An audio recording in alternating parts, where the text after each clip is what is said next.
चाहते हैं अब आप लोग? सर यही चाहते हैं कि हमें हमारे प्रांत पहुंचा दिए जाए सही सलामत। जितने भी सरकार रूल बताएगी, नियम बताएगी, हम लोग फॉलो करेंगे। लेकिन कोई नहीं सर, वोट लेने के ना हाथ जोड़ेंगे, विनती करेंगे, मिन्नतें करेंगे, और जब जीत जाएंगे ना तो हम लोगों को जैसे युवाओं पे लाठीचार्ज होगा, डंडे से मारेंगे और क्या करेंगे। अभी उनकी सरकार है, कुछ भी कर सकते हैं, हम लोग क्या कर सकते हैं। जब वोट देने का टाइम आएगा तब आएंगे, हाथ जोड़ेंगे। मुझे पहचानते नहीं, लेकिन आज मीडिया वालों के जरिए वो हम लोगों को नहीं पहचाने। इसी अंगूठे से जीतते हैं वो लोग, ये अंगूठा दबता है। कह रहे थे भाजपा सरकार बड़ी नीक है, कुछ नहीं नीक है, सब मतलबी है, स्वार्थी है।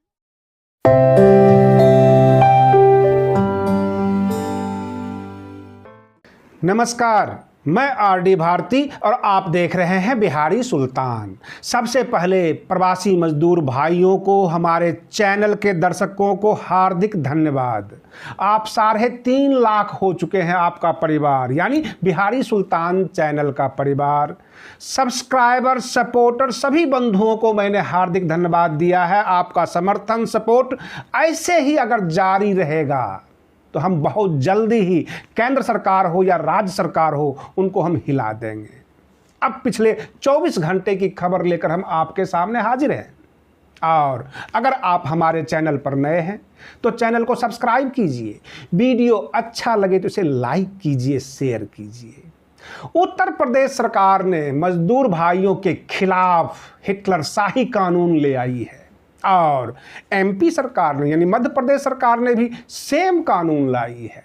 इसमें किस किस ने विरोध किया, किसने समर्थन किया, पहले आप वह सुन लीजिए। आम आदमी पार्टी के राज्यसभा सांसद संजय सिंह से जब पूछा गया कि इस वक्त, मौजूदा वक्त जहां पर मजदूर भाई त्रस्त हैं, इनकी हालत खराब है, ये बेघर हो गए हैं, परदेश से घर जा रहे हैं, रोटी कपड़ा मकान हर चीज़ की हालत दयनीय है, और इसी बीच उत्तर प्रदेश सरकार ने इस तरह का अतिवादी कानून ले आई है, तो आप क्या कहना चाहते हैं? ये आम आदमी पार्टी के राज्यसभा सांसद संजय सिंह ने कहा, यह उनकी सरकार का मामला है, वो जाने, चाहे यूपी वाले हों या एमपी वाले हों। इसमें मैं क्या कह सकता हूं और इसमें गलत क्या है? इसका मतलब साफ होता है कि आम आदमी पार्टी ने इसका समर्थन किया। कांग्रेस की महासचिव प्रियंका गांधी वाड्रा जी ने इसका विरोध किया। अखिलेश यादव जी, समाजवादी पार्टी के अध्यक्ष, ये तो सड़क पर ही उतर आए हैं इसके खिलाफ में। बहन मायावती जी, जो बसपा अध्यक्ष हैं, साफ साफ चैलेंज कर दिया कि अब सरकार के लिए आमने सामने की घड़ी आ गई है, सभी मजदूर भाइयों को लेकर सड़क पर उतर जाएंगे। और इस तरह से सबने इसका विरोध जताया है। अब आपको समझना यह है, यह श्रम कानून क्या है, इसको बड़ी आसान भाषा में हम आपको समझा देते हैं और आपसे वादा करते हैं, जब तक इस कानून में बदलाव नहीं होगा, यह कानून नहीं रोका जाएगा, और आपका साथ अगर यूं ही बना रहे, हम रोज योगी सरकार, शिवराज सरकार और मोदी सरकार के खिलाफ बोलते रहेंगे, चाहे ये जितना हमको धमका लें, जितना हमको डरा लें। हम डरने वाले में से नहीं हैं, आपका साथ है हमारे साथ। हम बोलेंगे, मजदूर भाइयों के हक के लिए बोलेंगे। इनको शर्म आनी चाहिए। मैं आपको पूरी कानून की व्याख्या बता रहा हूं। इन्होंने श्रम कानून में क्या बदलाव किया है।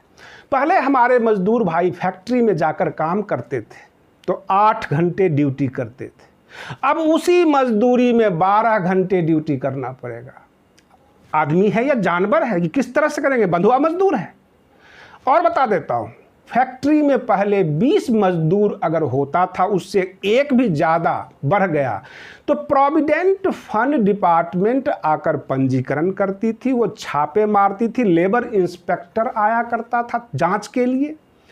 और फिर अगर 100 रुपये फैक्ट्री के मालिक ने दिया तो 100 रुपये सरकार देती थी। 2-3 साल में 1,50,000 रुपये मजदूर भाइयों को प्रोविडेंट फंड में जमा हो जाता था। इससे ये अपने बच्चों की शादी ब्याह, एडमिशन ये सब कर लिया करते थे। यह सब अब नहीं होगा।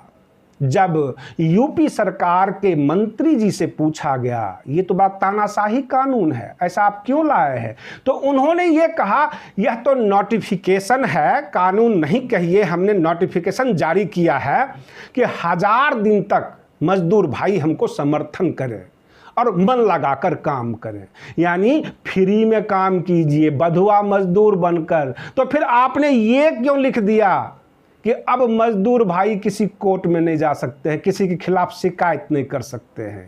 भाई फैक्ट्री में काम में मजदूर भाइयों पे जुल्म होता है, जुल्म के खिलाफ तो वो बोलेंगे, लेकिन इस नोटिफिकेशन में साफ है कि अब उनके खिलाफ कोई भी जुल्म हो जाए वो किसी को बोल नहीं सकते, कोई कोर्ट उनकी सुनेगा नहीं। ये तो ज्यादती है। ऐसा तो अंग्रेजों ने भी नहीं किया था, अंग्रेजों की भी कोर्ट लगती थी, अदालतें लगती थी, उस वक्त भी सुनवाई होती थी। यानी अब मजदूर भाइयों का कोई कोर्ट भी नहीं सुनेगा, कोई कानून नहीं। और तो और अगर कोई जोखिम हो जाए, किसी प्रकार की और समस्या हो जाए, आपको कोई मुआवजा नहीं मिलने वाला है। ये भी दिया है 1000 दिन तक, यानी 3 साल तक पूरी तरह से बंधुआ मजदूर बना के काम कराएंगे। रात को 12 बजे तक फैक्ट्री दुकान ये सब चलेगी, और ओवर टाइम अगर आप करते हैं तो उसका कोई पैसा नहीं मिलेगा। जबरदस्ती आपसे काम करवाया जाएगा, आप कुछ नहीं बोल सकते हैं। जो मैंने आपको 20 मजदूर की बात बताई थी उसमें ये इन्होंने किया है कि 50 मजदूर तक, यानी इनको रजिस्ट्रेशन नहीं करवाना पड़ेगा। और भी मैं आगे बता रहा हूं। सांसद गिरिराज सिंह जी ने एक ट्वीट किया कि दिल्ली सरकार बिहार सरकार से पैसे मांगती है, मजदूर भाइयों का किराया मांग रही है, और दुनिया को ये कहती है कि हमने फ्री में मजदूर भेज दिया। तो माननीय अरविंद केजरीवाल जी गलत क्या कह रहे हैं? वह तो बीजेपी से ही सीखते हैं।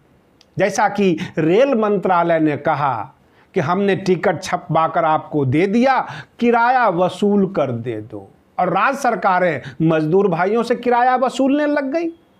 ठीक उसी तरह दिल्ली सरकार ने अनाउंस कर दिया, मजदूर भाइयों को ट्रेन में बिठा दिया और बिहार सरकार के हाथ में पर्चा थमा दिया। ये तो माननीय मोदी जी से सीख रहे हैं आजकल केजरीवाल साहब। जैसा जैसा बीजेपी करती है वैसा वैसा वो फॉलो कर रहे हैं। अगर मैं गलत बोल रहा हूं तो आप हमें कमेंट कर सकते हैं। बिल्कुल उसी चरणों कदम पे चल रहे हैं। गलत क्या है? राष्ट्रीय जनता दल के राज्यसभा सांसद मनोज झा जी ने कहा कि बहुत बड़ा आंदोलन किया जाएगा यह श्रम कानून के ऊपर। 9 राजनैतिक दल, जिसमें वाम दल भी शामिल है, राष्ट्रपति जी को ज्ञापन सौंप दिया कि ये श्रम कानून में जो बदलाव आया है ये बहुत बड़ा अतिवादी कानून है, तानाशाही है, इसको रोका जाए। इसी बीच तेलंगाना के 1-2 उद्योगपति ने राइस मिल वाले 240 मजदूरों को बिहार से उठाया और तेलंगाना ले गए काम करवाने के लिए, यह भरोसा देकर, पैसा देकर कि अच्छा खासा रकम दूंगा, काम करो, नहीं तो हमारी मिल बंद हो जाएगी। आपको एक बात बता दें, जम्मू कश्मीर के कठुआ में मजदूर भाइयों को वेतन नहीं दिया था मिल मालिकों ने, और मजदूर भाई भूखे क्या करते, सड़कों पे उतर आए, और सड़क पर जो भी लग्जरियस गाड़ी मिली, जो भी अमीर लोग मिले, उसको चिथड़े उड़ा दिए। गुस्से का शिकार वो सड़क के आदमी पकड़े गए, जो अमीर आदमी जा रहे थे लग्जरियस गाड़ी में। मजदूर भाइयों का अगर जो है संतोष उठ गया आपके ऊपर से और भरोसा खत्म हो गया तो यह कुछ भी हो सकता है। यह भूख की परेशानी है, ये बेरोजगारी की परेशानी है। लोग रोजगार मांग रहे हैं, रोटी मांग रहे हैं, सरकार सो रही है। तो क्या आपको नहीं लगता कि पत्रकार आवाज ना उठाए? कई पत्रकार रेलवे स्टेशन पर जाकर जब मजदूर भाइयों से सवाल करते हैं, पूछते हैं कि आप रेल की पटरी से क्यों जा रहे हो, तो मजदूर भाई ये कहते हैं कि जब रोड से जाते हैं तो पुलिस वाले मारते हैं, टूट के पड़ते हैं, लाठी बरसाते हैं। अब प्रश्न यह उठता है कि वो छुप छुप के रेलवे लाइन के जरिए जाते हैं।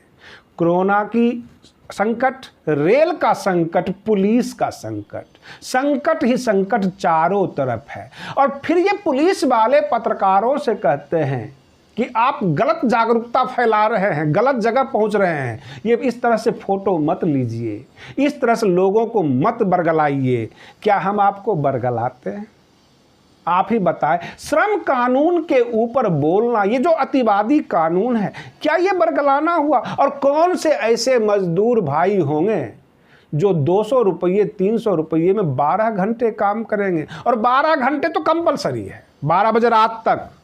बहुत सारा कानून में घुसा दिया गया है लूपहोल्स, जिसको हमारे मजदूर भाई जो कम पढ़े लिखे हैं वो समझ नहीं पाएंगे, यानी ना समझी का ये फायदा उठाएंगे, बुर्बक बनाकर ले जाएंगे फैक्ट्री में। ये हालात होने वाला है।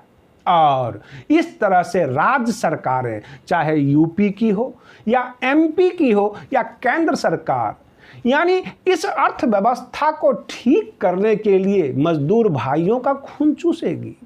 उद्योगपति को अगर आपको समर्थन देना है तो जो आपने लाइसेंस राज शुरू किया हुआ है, जो सत्ता का दमनकारी व्यवस्था है, उसको ठीक कर लीजिए। मजदूर भाइयों को कुछ ज़्यादा मजदूरी दीजिए, सहूलियत दीजिए, ये ज़्यादा काम करेंगे, बढ़ चढ़ कर काम करेंगे। 12 क्या 24 घंटे लगा देंगे। आप पैसे देने वाले बनिए, आप सहूलियत दीजिए, इनके परिवारों की सुरक्षा दे दीजिए, सारा भोजन का व्यवस्था कीजिए, परिवार हंसी खुशी से जिएगा। मजदूर भाई आपको महीने दिन में अर्थव्यवस्था ठीक कर देंगे। ये वो ताकत है, सही बता रहा हूँ। मात्र 15 दिन में आप सबने मिलकर मुझे 50,000 सब्सक्राइब दिया। ये आपकी ताकत है। आप अगर चाहें तो मिलियन ठोक देंगे। मजदूर भाइयों में बड़ी ताकत है। और 12 करोड़ पूरे भारत के मजदूर भाई अगर चाह लेंगे, अर्थव्यवस्था 6 महीने नहीं 2 महीने में ठीक कर दी जाएगी। लेकिन इनको भूखे मारे जा रहे हैं, इनको भगाए जा रहे हैं, इनके ऊपर लाठी बरसाए जाते हैं। ये है सत्ता की दमनकारी नीतियां, जिससे सरकार समझ नहीं पा रही है इन मजदूर भाइयों। भगवान बुद्ध जब घर से निकल पड़े थे, संसार में हलचल मच गया था। आज हमारे मजदूर भाई अपना आशियाना, अपना फैक्ट्री जहां ये कमाते थे, जिस शहर को इन्होंने खूबसूरत बनाया था, वहां से ये निकल पड़े, संतोष कर लिया कि अब नहीं रहना है, अब हलचल मचेगी। आप शपथ लीजिए, आप और हम सब मिलकर केंद्र सरकार, यूपी सरकार, एमपी सरकार और जो भी दमनकारी सरकार है, उनके कानों तक हम ये अपनी आवाज़ पहुंचाएंगे। आपकी हर दर्द को शेयर करेंगे, सरकार को बताएंगे, आवाज़ उठाते रहेंगे। हम मजदूर भाइयों के लिए बोलते हैं, हम किसी से डरने वाले नहीं हैं, क्योंकि इनका साथ मेरे साथ है। मेरे चैनल को ये सपोर्ट करते हैं और हम बोलते रहेंगे, हर व्यक्ति का पोल खोलते रहेंगे, बताते रहेंगे कि बिहार के नेता, उत्तर प्रदेश के नेता उद्योगपतियों से पैसा लेते हैं और इन मजदूर भाइयों को बेचते हैं कि अगर हम यहाँ पे उद्योग धंधा लगाएंगे तो ये मजदूर यहीं उलझ के रह जाएंगे, इसलिए उद्योग धंधा ही नहीं लगाना है। और तब ये महाराष्ट्र और गुजरात जाएंगे। मैं चेन्नई में बैठे हुए, गोवा में बैठे हुए, बाहर जहां दूर दराज बैठे हुए मजदूर भाई हैं, मैं सबसे कहना चाहता हूं, मैं आप सबकी कमेंट्स देखता हूं और उचित प्लेटफॉर्म पर भेज देता हूं। आप यह ना समझें आपने जम्मू का नाम नहीं लिया, आपने चेन्नई का नाम नहीं लिया, ऐसा नहीं है। मैं पूरे भारत के मजदूरों को साथ लेकर चल रहा हूं। हम कभी भी अपने भाइयों से भेदभाव नहीं करते। आप बने रहिए बिहारी सुल्तान चैनल के साथ। हम आपकी खबर दिखाते रहेंगे, सटीक न्यूज़ लेकर आते रहेंगे। तब तक के लिए धन्यवाद। जय भीम, जय भारत।